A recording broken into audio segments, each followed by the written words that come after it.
ناظرین اس سے پہلے کہ ہم آج کی ویڈیو شروع کریں آپ ہمارا چینل سبسکرائب کر لیں اور بیل کا بٹن دبا دیں تاکہ آپ کو ہماری آنے والی ہر نئی ویڈیو آسانی سے مل سکے۔ ناظرین آج ہم بات کریں گے منصور علی خان کے بارے میں۔ منصور علی خان لائیو شو میں انتہائی غصہ ہو گیا۔ منصور علی خان نے کہا کہ جھوٹ مت بولا جائے۔ ناظرین آئیے پہلے منصور علی خان کی گفتگو سنتے ہیں اور پھر بات کرتے ہیں۔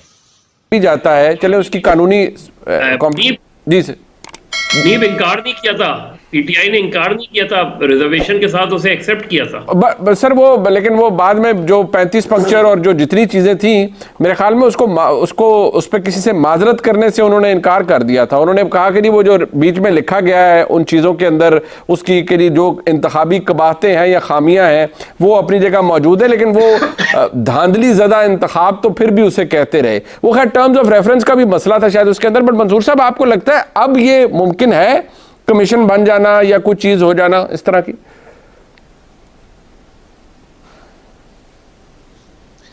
بہت شکریہ منیب صاحب۔ بے وقوف ہیں کیا نون لیگ والے کہ وہ اس قسم کی حرکت کریں گے؟ ان کو مطلب دماغ خراب ہے ان کا کہ وہ یہ کام کریں گے؟ ان کو اچھی طرح پتہ ہے پاور ان کے ہاتھ میں آ چکی ہے، شہباز شریف صاحب ملک کے وزیر اعظم بن چکے ہیں، تو وہ کیوں کریں گے؟ اور دوسری بات یہ کہ مجھے عجیب لگتا ہے اگر ہم یہ کہیں کہ جناب ہمیں ایک جوڈیشل کمیشن کی ضرورت ہے جو ہمیں بتائے کہ بھائی دھاندلی ہوئی کہ نہیں ہوئی۔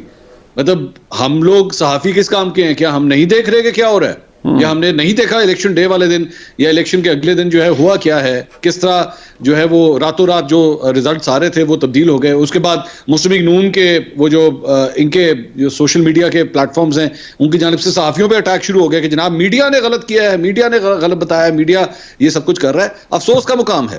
اور معذرت کے ساتھ یہ تھوڑی دیر پہلے جو بات ہو رہی تھی کہ جناب وہ شہباز شریف صاحب جو ہے جب سپیچ کر کے ہٹے اور عمر ایوب صاحب نے جو ہے جب سپیچ شروع کی تو وہ پی ٹی وی کو پتہ نہیں تھا، ایکچولی پی ٹی وی اشتہارات پہ جو ہے وہ دکھا رہا تھا۔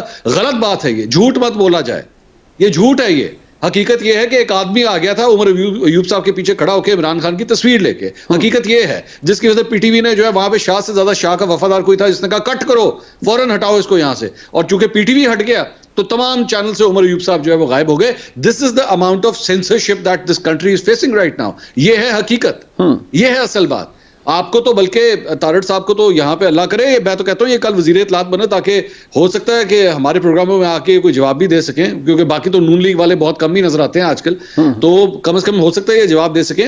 جا کے پتہ کرائیں کون سے اشتہارات چل رہے تھے۔ جو میں نے اشتہار دیکھا وہ تو صالح ظافر کا اشتہار چل رہا تھا۔ اچھا، میں نے تو اسی وقت جا کے پی ٹی وی کٹ کیا، میں نے کہا ہو سکتا ہے باقی چینلوں کو کسی نے کچھ کہہ دیا ہو، تو میں پی ٹی وی دیکھتا ہوں، وہاں پہ صالح ظافر صاحب بیٹھ کے ان کا اشتہار چل رہا تھا، وہ بیٹھ کے تجزیہ اور تبصرہ کر رہے تھے اس وقت وہاں پہ بیٹھ کے۔ اچھا، تو کوئی اشتہار وغیرہ نہیں چل رہے تھے، آپ لوگوں نے سینسر کیا ہے۔ کس نے سینسر کیا ہے؟ یہ جو تھوڑی دیر پہلے انہوں نے کہا نا تارڑ صاحب نے کہ شہباز شریف صاحب کے علم میں نہیں تھا، شہباز شریف صاحب کی ہدایت نہیں تھی، یہ آنے والی حکومت کا موٹو ہے۔ یہ بڑے اچھے جملے انہوں نے کہے تارڑ صاحب نے۔ شہباز شریف صاحب کو علم نہیں تھا، شہباز شریف صاحب نے ہدایت نہیں کی۔ ٹھیک، اگلے 3 4 5 سال جتنی دیر بھی حکومت رہے گی آپ انشاءاللہ یہ جملہ بار بار سنیں گے۔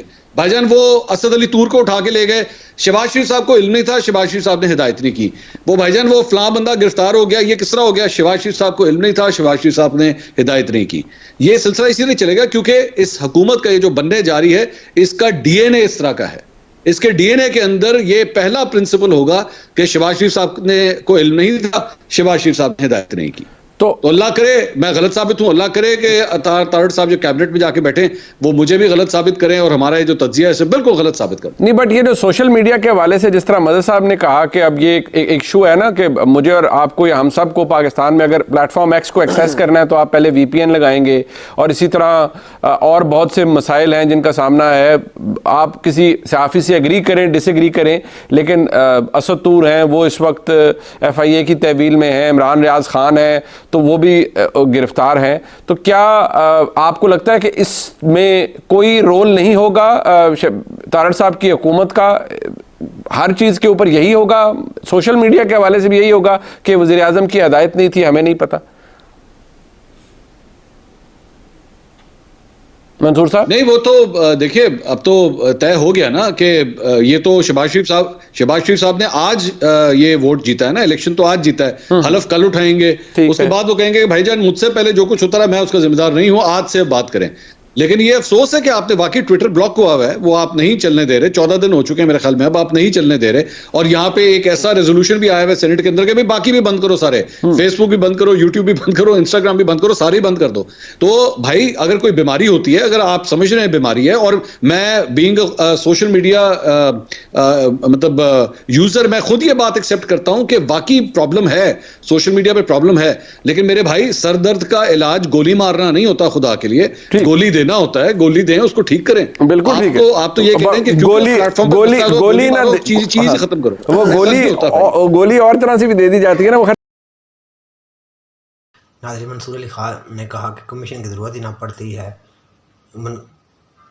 کیا نون والے پاگل ہیں جو شہباز شریف کو وزارت عظمیٰ کی کرسی مل گئی ہے اور وہ کمیشن بنائے؟ منصور علی خان نے کہا کہ ہم صحافیوں نے سب کچھ دیکھا کہ کیسے دھاندلی کی گئی. ناظرین, اسی کے ساتھ ملتے ہیں, اسی کے ساتھ میں آپ سے اجازت چاہوں گا, ملتے ہیں نیکسٹ ویڈیو میں. اللہ حافظ.